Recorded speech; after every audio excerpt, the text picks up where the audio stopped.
নিচে। এখানে আমি মালপোয়া পিঠা করব দুধের সাথে। এই যে সুজিটা আগে থেকে ভিজে রাখছি, একটু নরম হয়ে গেছে।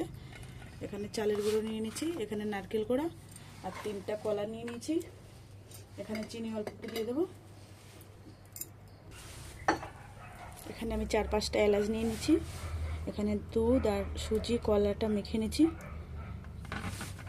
এখানে 1 লিটার দুধ নিয়েছি, এখানে হাফ লিটার আছে, যেটুক লাগবে সেটুক দিয়ে দেবো।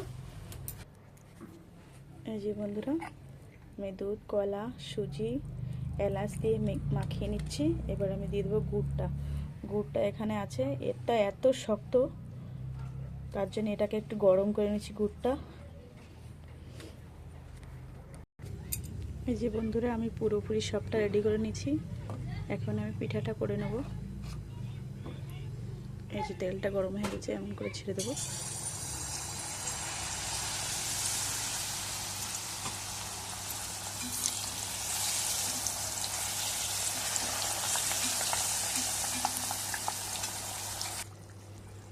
যে বন্ধুরা, আমার পিঠাটা রেডি হয়ে গেছে, এরকম হবে। এই যে ওকে এখন দিয়ে দেবো গরম গরম।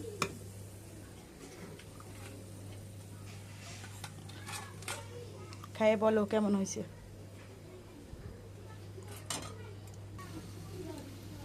বলো কেমন হয়েছে। ভালো হয়েছে।